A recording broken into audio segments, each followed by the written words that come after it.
as well as providing a measure of protection from predators. On 2 legs or 4. In silence, they set to making camp. Cullen took the horses, hobbling them, removing saddles and rubbing them down.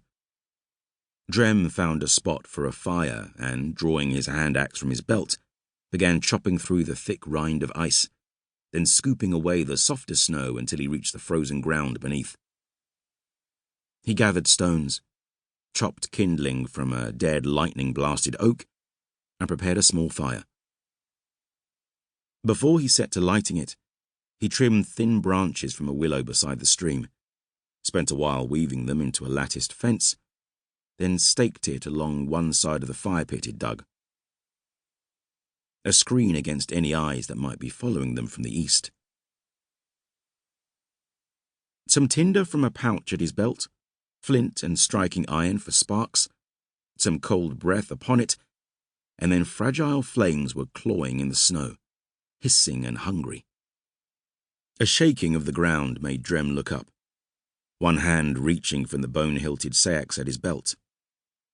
A shadow the size of a boulder shifted within the trees, but Drem's grip relaxed as Hammer, the giant bear, lumbered into their small clearing. Hammer was Sig's battle bear, and he had borne them from last night's chaos, carrying Drem, Keld, and Cullen away, crashing through tree and shrub, no thought or time for careful steps or hiding their passage, just a driving knowledge that they had to escape, to put as much distance as possible between them and Gullah. Hammer had run to exhaustion, bringing them back to Drem's hold in less than half the time it would have taken them on horseback.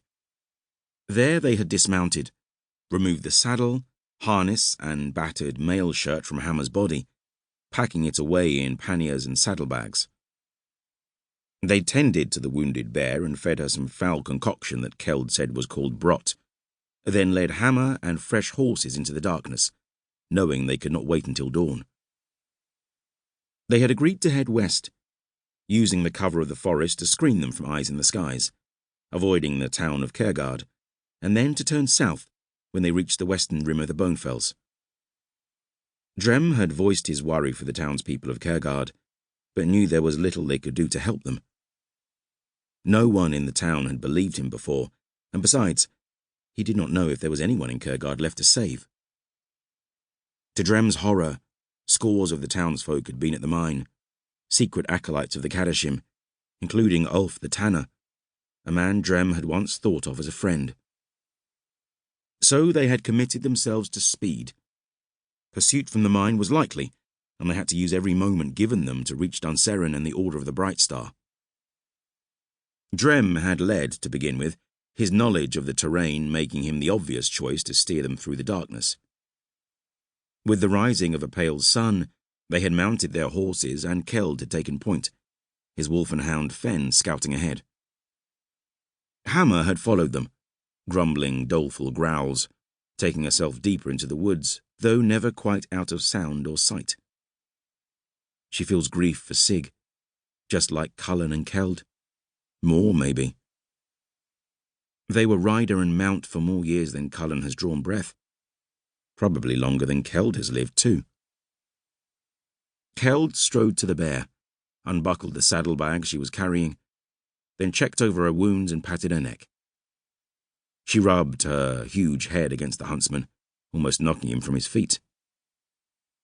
"Ah, lass, we miss her too," Keld muttered, tugging on one of the bear's ears.